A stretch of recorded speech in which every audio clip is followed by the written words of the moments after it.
umpisahan na po agad natin ito pong ating talakayan. Pero bago po tayo pumunta sa mga main topic po natin, lagi ko naman po sinasabi na wag po sana nating kalimutan na suportahan po ito mga kandidatong ito mga kababayan na nakikita po natin na makakatulong po ni PBBM in the future para paglingkuran yung mga kababayan po nating Pilipino. So sana suportahan po natin ito po mga kandidatong ito. Ano po, at ngayon punta na po tayo dito sa ka-fake newsan ni Sara Duterte. Alam nyo ba mga kababayan, eto pong si Sara Duterte, doon po sa Hong Kong nagbitaw po siya ng salita na hindi po siya nag-i-endorso ng mga kandidato. Sa madalit salita, ayaw po niya mag-endorse na mga kandidato kasi baka mamaya ma-scam na naman daw po yung mga kababayan po nating Pilipino. So ngayon, eto, pakinggan po natin. Eto pong nakita po nating balitang ito, tapos ipapakita ko sa inyo na fake news po talaga yung si Sara Duterte. Fake news talaga. Literal na fake news mga kababayan. So ito, i-play po natin itong nakita nating balita. Galing po sa News 5 Everywhere. Sabi po dito, BP Sara di planong mag-endorso ng kandidato matapos mabudol. Noong 2022, ginawa pang dahilan si PBBM para po dun sa kanyang ka-fake newsan. So ito, i-play po natin. Wala raw i-endorso ang kandidato sa Bilang Pilipino 2025, si VP Sara Duterte. Anya, nadala na siya matapos mabudol noong 2022. Nasa frontline ng balitang yan, si Marian Enriquez. Iman na si PRD nung sa harap ng mga Pinoy na dumalo sa pa-Thanksgiving event sa Southern Stadium sa Wan Chai, Hong Kong kahapon, tila nagpahapyaw na si Vice President Sara Duterte sa susunod niyang plano sa 2028 elections. Ang pagpapasalamat ko sa inyong lahat, sa tulong ninyo, sa kampanya ninyo, sa suporta ninyo para sa akin at sa boto ninyo noong nakaraang halalan noong 2020. At sa susunod na halalan sa 2020, joke lang. Wait lang may papakita muna ako sa inyo kasi parang nag-react po ata dyan si Montulfo, si Ramon Tulfo. Ano po, ito ipapakita ko lang. Hina kasi ng internet natin ngayon. Comment nyo nga kung naglalag tayo. Alam ko nag-comment dyan si Ramon Tulfo. Yan, ito yung sabi ni Ramon Tulfo. Kasi mga kababayan, ito pong si Sara Duterte, bida-bida talaga dyan po sa Hong Kong at talagang may pasaring kay PBBM. Alam nyo ba, hindi matatapos yung kanya mga talumpate nang hindi niya pinapatamaan etong si PBBM kasi pinapalabas niya na budol ang sambayan ng Pilipino, kagagawan niya dahil inendorso niya po etong si PBBM noong 2022. Pero mga kababayan, sa totoo lang, tayo yung nabudol. Ang sambayan ng Pilipino, tayo yung nabudol noong panahon ng 2022. Bakit? Hindi naman talaga siya pinag-uusapan noong 2022. Ang pinag-uusapan at atensyon, lahat ng mga kababayan po nating Pilipino naando doon sa mga tumatakbo sa pagka-presidente mga kababayan at hindi po talaga siya napapansin. Kaya lang naman kasi siya napapansin noong mga panahon na yon kasi nga, unang-una, katikit siya ni PBBM at kasama siya ni PBBM tuwing magkakaroon ng campaign rally at pangangampanya nitong si PBBM. Kaya nga kung meron mang nabudol dito sa dami ng mga Marcos loyalist na sumuporta kay Sara, walang iba kung hindi ang sambayan ng Pilipino at yung mga Marcos loyalist na kaya bumoto kay Sara Duterte ay dahil kay PBBM. So ngayon, sabi ni Ramon Tulfo dito, bago natin ituloy etong video ni Sara Duterte na nabudol daw siya, yung ka-fake newsan niya dito, eto daw, sabi ni Ramon Tulfo, ito yung source natin, tingnan nyo mabuti doon sa gilid. Sabi dyan, inuuto ka lang ng mga tao, kaya sila nagsisigawan. Baka akala mo natutuwa sila sa'yo. Hindi, pinagtatawanan ka nila.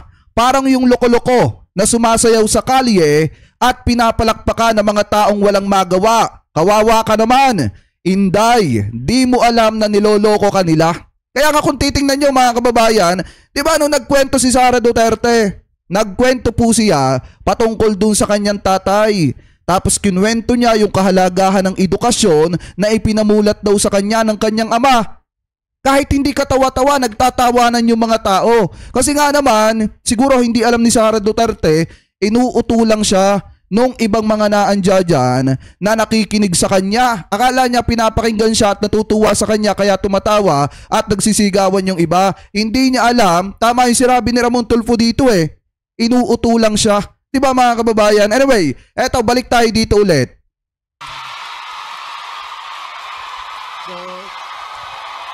Sandali lang. Kasama ng bisit ng kanyang amang si dating Pangulong Rodrigo Duterte sa Thanksgiving ang mga senatorial candidate ng Partido Demokratiko Pilipino na sina Senator Boy, pasensya na kayo ha kung paulit-ulit yung kababayan natin. Yun kasi yung code kapag kinakausap ko kayo. Kasi para lang tayo nagkikwentuhan dito. Na kababayan ha, pasensya na kayo kung paulit-ulit yung natin, yung code natin sa inyo na mga kababayan kasi parang nakikipagkwentuhan lang ako sa inyo. Ano po, so para makuha ko yung atensyon ninyo, yun ang tawag ko sa inyo, mga kababayan ko. Ano po, anyway, ito, ipagpatuloy pa natin. Bongo, Attorney Vic Rodriguez, Congressman Rodante Marcoleta, Philip Salvador, Jimmy Bondoc, Attorney Raul Lambino, at Attorney JV Hinlo. Pero kahit bitbit ang mga manok ng PDP, iginiit ni VP Sara na wala raw siyang balak i-endorso sila sa midterm election. Ayan na! Sabi ko nga sa inyo, nadala na ako, na-scam na ako, nabudol na ako. Hindi ako mag-endorso ng kandidato. Kasi baka pagkatapos ng eleksyon, sasabihin nyo na naman, na-scam ba yung Inday Sara dahil sa iyo? Yabang, no? Meron pang biro ang bise tungkol sa Pangulo. Sir, pakihanap nga yung inutusan ni Marcos na patayin yung aking... Yan. Dahil diba? Mga ganyan. Yan ang galawan ni Sara Duterte. Mga kababayan, yan ang galawan niya. Siya ang magbabanta ng buhay ng presidente, ng first lady, at saka ng house speaker. Siya pa ang may ganang magsalita ng ganyan. Ang kapal na mukha, mga kababayan, ano? Siya na nga yung nakapagbanta. Siya na nga yung namahiya ng Pilipinas sa international community. Siya pa yung may ganang magsalita ng ganyan. At kita nyo naman, paulit-ulit na ipinapahiya ang Pilipinas sa international community. Bakit? Nasa Hong Kong na siya, yun pa rin yung daladala niyang topic. Hindi man lang natin napakinggan kung ano ba yung plataforma nung kanya mga kasama dyan na senador. Kung ano ba yung mga gagawin kapag ka napaupo na or kung sakaling pala rin na maging senador. Kita nyo siya nagbanta. Siya pa may gana magsalita ng ganon. Nakakasuhan ako eh. Malay natin, di ba? Baka may inutusan dyan.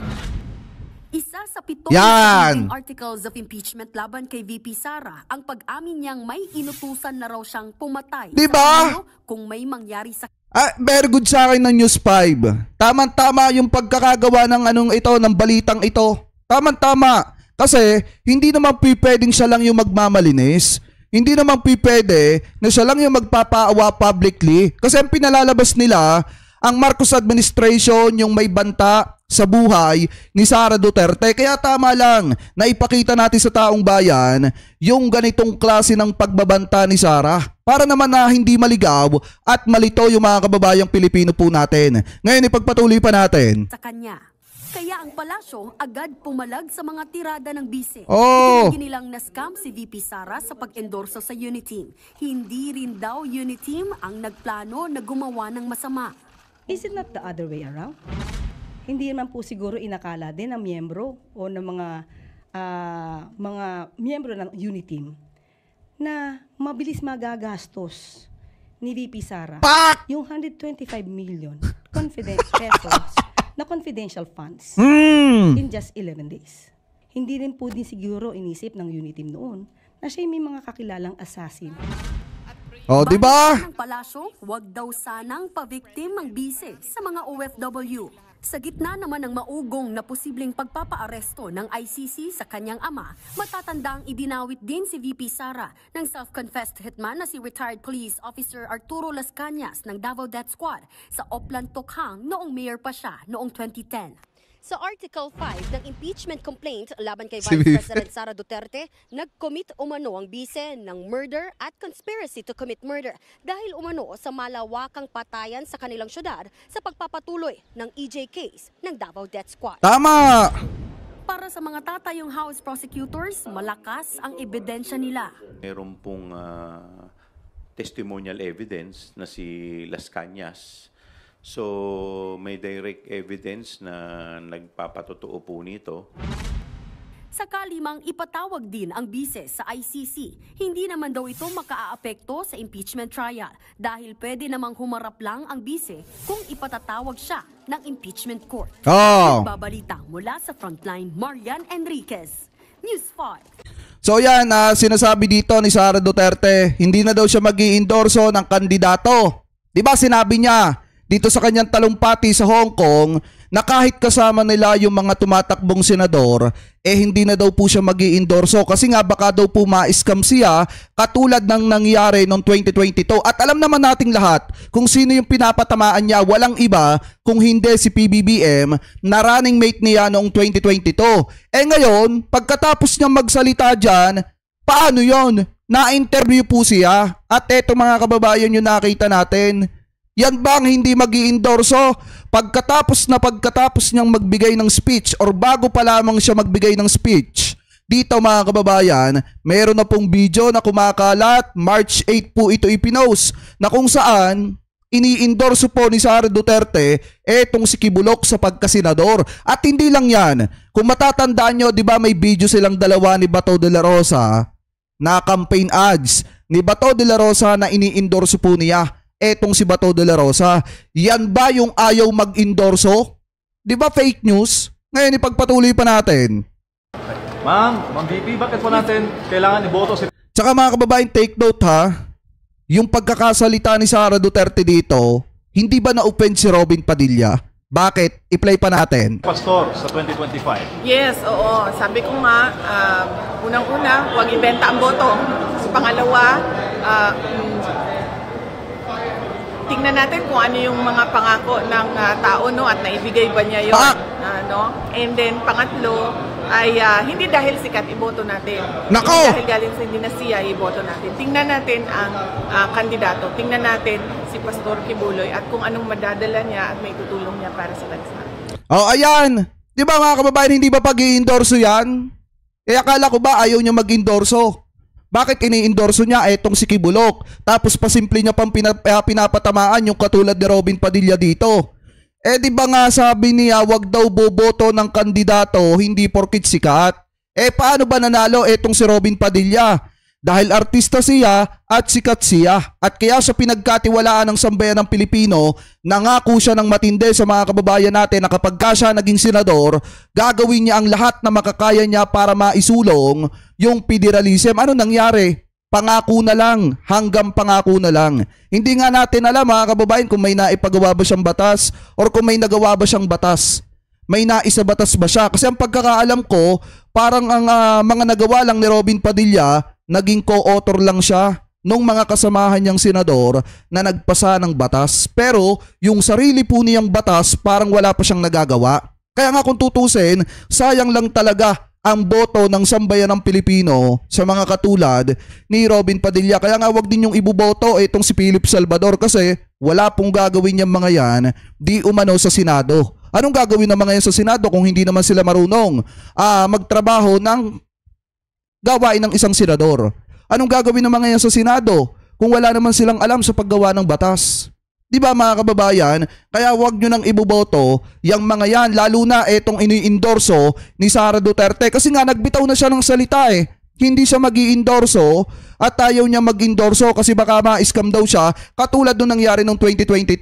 Bakit mo ini-endorso si Kibuloy? Bakit ka sumama sa campaign ads ni Bato de la Rosa kung hindi ka nag-i-endorso ng mga kandidato? Dito pa lang fake news ka na. Yan nga po mga kababayan yung isang patunay. Dapat yung mga DD shit dito na nagko-comment na fake news yung binabalita dito. Dapat ang sinasabihan nyo ng fake news, etong si Sara Duterte. Bakit? Kasi nagsabi na siya, at saka bago niya palang sabihin, nangyari na nakapag-endorse na siya. Tapos sasabihin niya, hindi siya mag-i-endorso ng mga kandidato. Di ba fake news yun? Ayan ini-endorso niya dito. Kasama si Robin Padilla, ini-endorso niya po dito etong si Kibuloc. Kaya nga huwag kayo magpapapaniwala sa mga hokus-pokus at pambobola nitong si Sara Duterte kasi inuutulang ng mga yan ang sambayan ng Pilipino.